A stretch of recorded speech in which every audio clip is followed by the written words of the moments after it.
அங்க ஒரு சாமியாரா அவர் செய்வன செஞ்சு வச்சா கை கால் விளங்காம போயிடுமா. நான் ஊருக்குள்ள விசாரிச்சதுல சொன்னாங்க. எத்தனை லட்சம் செலவானாலும் சரி, இதுக்காக எவ்வளவு கஷ்டப்பட்டாலும் சரி, அந்த மந்திரவாதி கிட்ட சொல்லி செய்வன செஞ்சு அந்த ஆளுக்கு கை கால் விளங்காம செஞ்சே தரணும் அப்படின்னு இப்பவே போலாண்டி.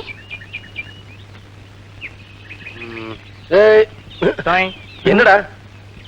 ஒண்ணும் இல்லண்ணே, நீங்களும் உங்க அம்மாவும் மல்லிகாவோட அப்பாவை திட்டிட்டீங்களா, அதனால அவங்க யூனிகார கிளவிட்ட போய் உங்களுக்கு கை கால் வழங்காம பண்றதா நான் கேள்விப்பட்டேன். நான் சொன்னேன், அதை விட பவர்ஃபுல்லான மந்திரவாதி நம்ம ஊர் பஜனை மடத்துல இருக்கிறாருன்னு. பஜனை மடமா? எல்லாம் நம்ம செட்டப்னு. அது சரி, எனக்கு கை கால் விளங்காம போகணும்னு அவளுக்கு பிளான் பண்ணது உனக்கு எப்படி தெரியும்? ஒண்ணும் இல்லண்ணே, மல்லிகாவோட ஒரு கூலச்சி வருவாள. ஆமா, இந்த 3 அடி. ஆமாண்ணே, அவளுக்கு எனக்கு கொஞ்சம் கனெக்ஷன் ஆயிடுச்சு. ஓஹோ, நீ அப்படி போயிட்டியா? ஆமாண்ணே, அவங்களை நாளைக்கு பஜனை மடத்துக்கு வர சொல்லிட்டேன். கண்டிப்பா புறப்பட்டு வந்துருவாங்க. நம்ம 2 பேரும் சேர்ந்து ஒரு செட்டப் பண்ணிடுவோம். பழிக்கு பழி. டேய், மந்திரவாதிக்கு உண்டான ஐட்டத்தெல்லாம் ரெடி பண்ணி வை. அசத்திரன்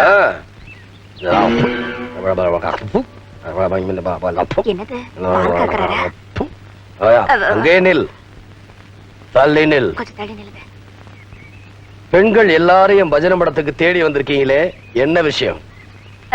இந்த ஊர்ல பாண்டியன் ஒருத்தன் இருக்கான். அவன் ரொம்ப திமிரு புடிச்சவன்.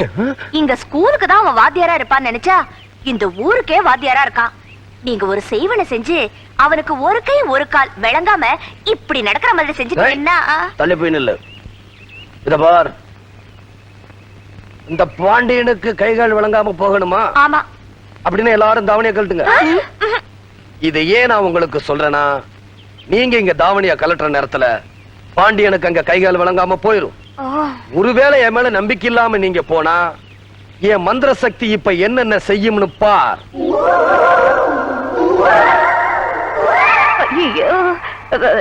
உங்க உடம்புல ஒரு ஒட்டு துணி கூட இல்லாம போகணுமா? அலக்தி ரஞ்சன், ஒருத்தி மட்டும் கலட்டினா பத்தாது. என் பஜனை மடத்துக்கு வந்த அத்தனை பெண்களும் கலட்டணும். இல்ல மறுபடியும் மந்திர சக்தி வேலையை காட்டும். சீக்கிரம் கட்டுக்கடி, கட்டுங்க. சீக்கிரமா இந்தாங்க பெரியவரே. கொண்டா. என் பஜனை மடத்துக்கு வந்த எல்லா பெண்களுக்குமே வெற்றிதான். சிஷ்யா, என்னடி தாவணியை காணோம்? என்னங்க இது, உங்க கைக்கு எப்படி தாவணி வந்தது?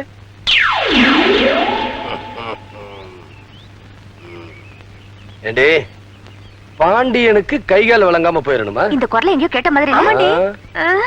பாண்டியன் திமிரு பிடிச்சவனா? ஏண்டி, மந்திர சக்தின்னு சொன்னோம் எல்லாத்தையும் கழட்டிடுவீங்களா? அப்புறம் ஏண்டி கையை வச்சு மூடிக்கிட்டு இருக்கு? என்னப்பா இப்ப பாரு யாரு?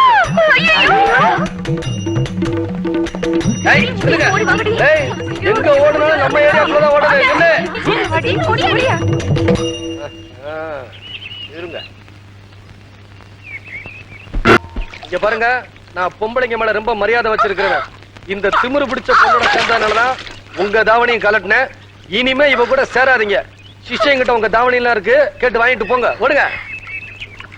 எங்கிட்டயா மதுர கல்யாணம்னு நடக்கட்டு முடியே, அப்புறம் வச்சுக்கிறேன். சேத்தியா எடுக்கிற சேத்தா ஒண்ணு முடியும். கொண்டு சேரும் முகரையும் ஒன்னா இருக்கு.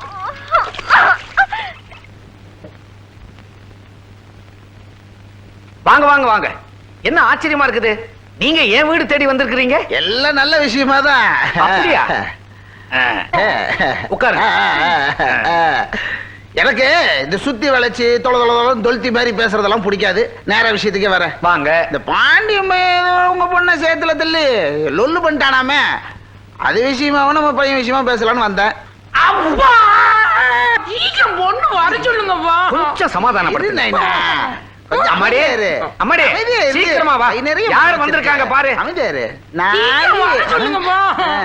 ஏங்க, வந்ததுல இருந்தே கேட்கணும்னு இருந்தேன். பையன் முகத்துக்கு கீழே தொங்குதே, அது துண்டா இல்ல தும்பிக்கையா? அதுவா, அது முதல்ல தும்பிக்கையா தான் இருந்தது. வளர வளர துண்டா மாறிடுச்சு. வாய முடுறா கம்மநாட்டி. என்னங்க நீங்க இருந்து ஒரே ஒரு பையன் கம்மநாட்டின்னு பேர் வச்சிருக்கீங்க. அது செல்ல பேரு கம்மநாட்டி, உண்மையான பேரு சின்ன மணி குயில்னு வச்சிருக்கேன். குயில் நல்லா இருக்குது, ஆனா சின்ன மணிங்கிறீங்க. அதுவா, பெரிய மணின்னு வச்சா வருமான வரி அதிகாரிங்க தொல்ல, அதனாலதான் சின்ன மணின்னு வச்சிருக்கேன். பாத்தீங்களா பொண்ணு பேரை சொன்ன உடனே? என்னங்க இது பார்த்த உடனே உருவிட்டா? பார்த்ததுக்கே இப்படின்னா அப்புறம் என்னப்பா என்ன விஷயமா கூப்பிட்டீங்க? எல்லாம் நல்ல விஷயமா தான். உள்ளூர் மாப்பிள்ள வேணும்னு அது இவங்க காதுல விழுந்துடுச்சு. பொண்ணு கேட்க சீர்வரிசையோட வந்துட்டாங்க. என்ன ஆச்சு? என் விரல கடிச்சிட்டான். விரலையே இந்த கடி கடிக்கிறானு. ஆமா என்னது இது? என்னது இதுவா? என்ன மரமட்டை கேக்குற மாதிரி கேக்குற? என்னது இதுன்னு? என் ஒரே மவன் மொத்த பலம் 1000 ஏக்கர். பையனுடைய பரப்பளவ 1000 ஏக்கர் நஞ்ச. கல்யாணத்துக்கு சம்மதிச்சா எல்லாம் உனக்கு. 300 சவரன் நகை எல்லாம் உனக்கு தான். 50 லட்சம் ரூபாய் ரொக்கம் உனக்கு தான். முதல் இரவு என் வீட்டுல தான் நடந்து ஆகணும். முதல் இரவு இவனுடைய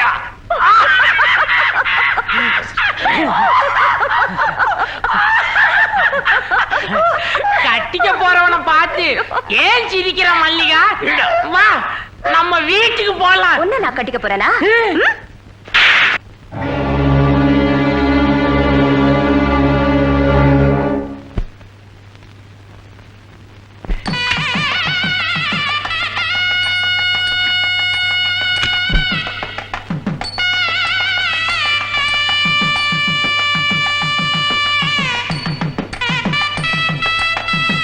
மல்லிகா இந்த பாரு, கோயில் குளம்னு உன் பின்னாடி அடிக்கடி சுத்திட்டு இருக்க முடியாது. இன்னைக்கு நாள் நல்லா இருக்கேன்னு 1000 ரூபாய் கொடுத்து ஒரு புடவை வாங்கிட்டு வந்திருக்கேன். உனக்கு பிடிச்சிருக்கோ இல்லையான்னு எனக்கு தெரியாது. எனக்கு மனசார பிடிச்சிருக்கு, அதனால வாங்கிட்டு வந்திருக்கேன். இந்த புடவை நீ எப்ப வேணாலும் கட்டிக்கிட்டு எங்க வீட்டுக்கு மருமகளா வரலாம். பிடி பிடி.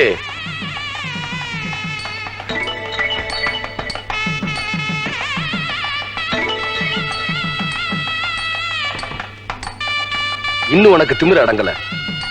அடக்குறேன். அட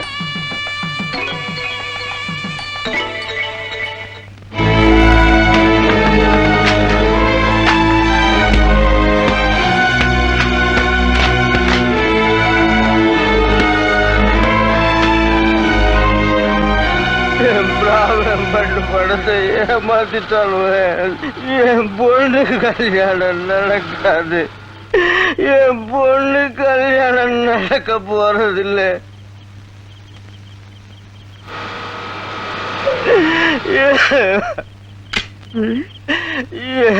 பிராபணம் பண்ண ஏமாத்திட்டு. நீயா? ஏயா உன் பொண்ணு கல்யாணத்தை நாளானிக்கு வச்சுக்கிட்டு இன்னைக்கு இப்படி குடிச்சிட்டு வந்து கிடக்குறியே, உனக்கு கொஞ்சமாவது பொறுப்பு இருக்கா? எனக்கு அம்மா பொறுப்பில்லை. என் பொண்ணு கல்யாணத்துக்காக நான் பிராவிடம் பண்ணல பணத்தை போட்டு வச்சிருந்தம்மா. ஏற்கனவே என்னை ஏமாத்தி கையெழுத்து வாங்கினவங்க பணத்தையும் திருடிக்கிட்டு என்ன ஏதுன்னு கேட்க போன என்னையும் அடிச்சு துரத்திட்டாங்கம்மா. என் பொண்ணு கல்யாணம் நடக்க போறதில்ல. நானும் என் பொண்ணு உயிரோட இருக்க போறதில்ல.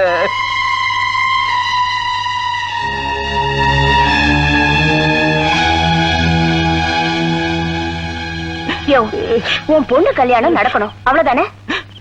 உன் பொண்ணு கல்யாணத்தை நான் நடத்தி வைக்கிறேன். நான் ஒண்ணு சொன்ன நீ கேப்பியா? என் பொண்ணு கல்யாணத்துக்காக நீங்க என்ன சொன்னாலும் கேக்குறம்மா. வாங்க வாங்க. என்னமா அது கோயிலுக்குள்ளார போட்டியா? சீக்கிரம் வாங்க. சொல்றத கேளுங்க. இப்ப நீங்க நடந்துக்கிற விதத்துலதான் உங்க பொண்ணு கல்யாணமே நடக்க போகுது. கதவை மூடுங்க.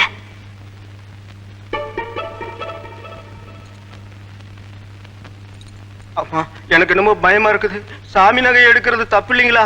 உங்க பொண்ணுக்கு கல்யாணம் நடக்கணுமா வேண்டாமா? நடக்கணும் நடக்கும். அப்படின்னா நான் சொல்றபடி செய்யுங்க. நான் சொன்னதெல்லாம் நல்லா ஞாபகம் வச்சுக்கோங்க. இதை எடுத்துட்டு போங்க. உங்க பொண்ணு கல்யாணம் நல்லபடியா நடக்கும். போங்க.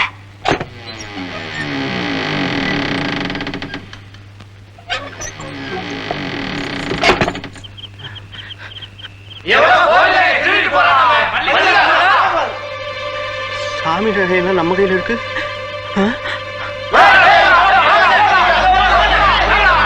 சம்மந்தி வேற துரத்திட்டு வராரு. சாமி நகையெல்லாம் நம்ம கையில இருக்க. விடிஞ்சா கல்யாணம் நின்று வருமா என்னமோ தெரியல. ஐயோ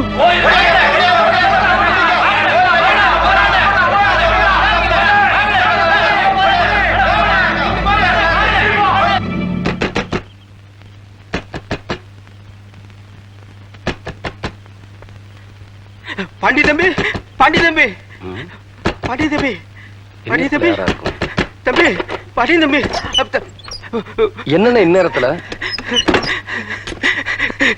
என்னண்ணே? என் பொண்ணோட கல்யாணத்துக்கு பணம் கேட்டேன். அந்த மல்லிகா கோயில் நகையெல்லாம் எடுத்து கொடுத்து அனுப்பிச்சா. பின்னாடியே ஆளுகளை துரத்துறதுக்கு ஏற்பாடு பண்ணிட்டா. துரத்துறது வேற யாரும் இல்ல, என் சம்பந்தி தான் துரத்திக்கிட்டு வராரு. என்னப்பா இது அநியாயமா இருக்கு? இது பாண்டிய வீடாச்சே. தெரியும்பா, அவன் இந்த வீட்டுல தானே போயிருக்கான். பாண்டியா பாண்டியா கதா தரப்பா. பாண்டியா மணியக்கார வந்திருக்க, கதா தரப்பா.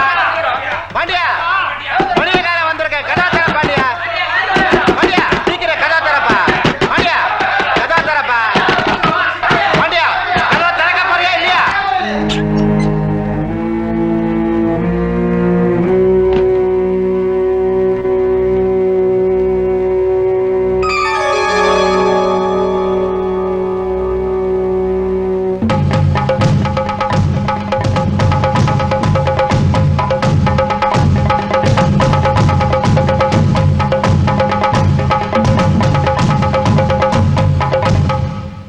என்ன பஞ்சாயத்து இது? நான் தெரியாம தான் கேக்குறேன். இது என்ன பஞ்சாயத்து இது? நகையை திருநவன் சில மாதிரி நிக்கிறான். இதோ தீர்ப்பு சொல்ல வேண்டிய ஒரு குத்துக்கல் மாதிரி உட்கார்ந்துருக்காரு. நீங்க எல்லாம் அமைதியா இப்படி போஸ் கொடுத்து நிக்கிறீங்க. அப்புறம் எதுக்கு இங்க கூட்டினீங்க? எவனா இருந்தா என்ன, தீர்ப்பு சொல்லுங்க. நியாயமான வசதி இருக்கிற இவன் அநியாயமா ஏன் திருடணும்? அத முதல்ல கேளுங்க. ஏன்டா திருண்ண? இப்படி நான் கேட்க மாட்டேனா? கொஞ்சம் தடிப்பா கேளுங்க. அடிப்பாவா? எட்ரா பெல்ட்ட.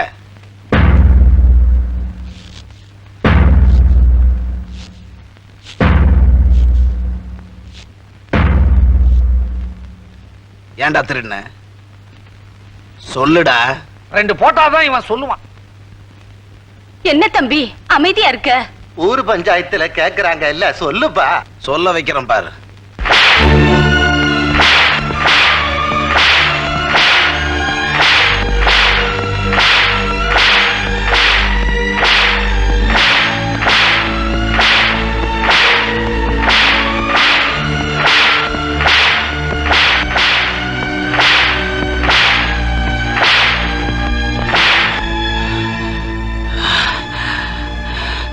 சொல்ல மாட்டேங்கிறான்.